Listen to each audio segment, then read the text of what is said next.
이번에 다룰 두 문제는 확률론의 기본을 묻는 문제인데 비슷한 트릭이 사용되었습니다. 좌측, 임용시험 문제부터 해결해보죠. 누적 분포 함수 f와 확률 밀도 함수 fx의 정의를 적어두고 시작하겠습니다. 어떤 확률 변수라고 하더라도 저 관계는 만족해야겠죠. 그런데 1번 문제를 보면 기존 확률 변수 x를 f와 합성해서 새로운 확률 변수를 만들었습니다. 우리를 혼란스럽게 하는 부분은 이미 등장했던 f를 다른 방식으로 사용하고 있기 때문입니다. f가 다른 곳에서 어떤 의미를 가졌건 새로운 확률 변수를 만들기 위해 합성에 이용했다면 그냥 함수에 불과한 겁니다. 라지 f가 누적 분포 함수여서 치역이 0에서 1 사이라는 것만 기억하시면 다른 걱정할 것은 없습니다. 새로 정의된 y의 누적 분포 함수를 라지 fy라고 하겠습니다. 앞서 언급한 정의를 써두었고요. y가 fx임도 표기해 두었습니다. 그런 다음 f 역함수 f 인버스를 이용해서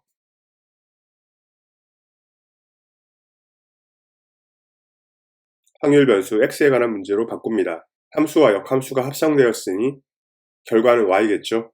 이렇게 누적 분포 함수를 구했습니다. 누적 분포 함수를 구했으니 확률 밀도 함수도 저절로 나옵니다. 지금 보는 식을 미분하면 되겠죠. 앞서 말한 것처럼 y가 0, 1 사이에 있다는 사실만 명심하면 어려울 게 없었습니다. 그런데 조금 일반적인 풀이도 생각해보죠. 확률 밀도 함수를 구하라 했으니 밀도 함수가 사용된 식을 적습니다. 중간 단계는 이전과 같은데요. 앞서 풀이는 여기서 끝났지만 확률 변수 x에 밀도 함수를 결부시켜서 두 개의 적분식을 분치시킵니다. 그런 다음 양변을 미분하면 두 확률 변수 xy 사이의 관계식을 얻을 수가 있습니다. 이게 일반적인 상황입니다. f 인버스의 미분은 f 미분의 역수이므로 최종 결과가 1임을 알게 됩니다. 이렇게 해서 확률 밀도 함수를 구하라거나 확률 분포 함수를 구하라는 문제는 정의에 충실하면 된다는 사실을 확인했습니다. 두 번째 문제를 보도록 하죠. 두 번째 문제는 앞서 구한 분포 함수 또는 확률 밀도 함수를 이용해서 구체적인 확률을 계산하는 문제입니다. 두 번이나 강조했던 f의 치역에만 주의를 기울이시면 됩니다. 부등식에서 ln을 제거했습니다. 익스포넨셜을 취했죠. 여기서 우변의 2의 1승은 1로 바꾸어야 합니다.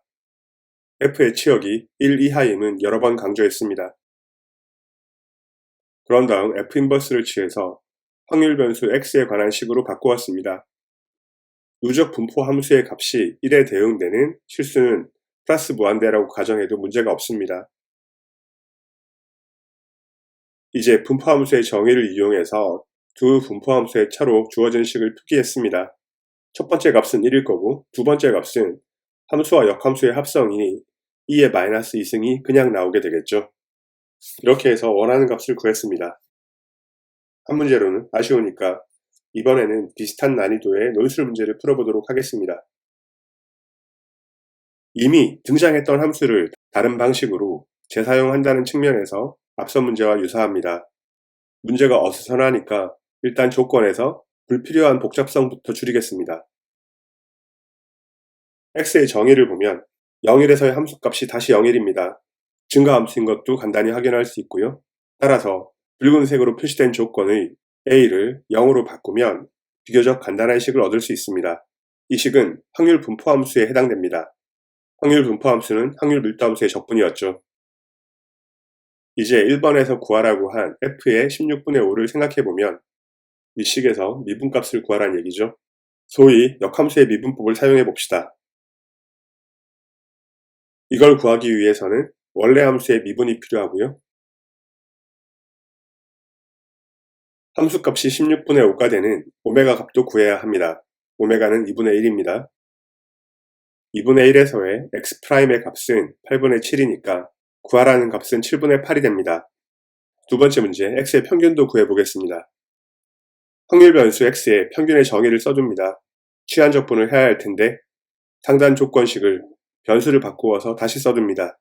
그리고 미분해서 ftdt가 d오메가라는 사실도 명백히 해두었습니다.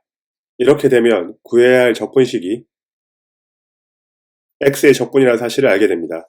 t가 x오메가이고 ftdt가 d오메가로 바뀐 거죠. 구체적인 식을 알고 있으니 적분도 어렵지 않습니다. 결과는 8분의 3입니다.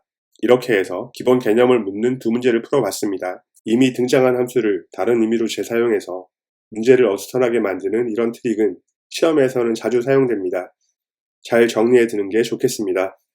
영상은 여기까지입니다. 수고하셨습니다.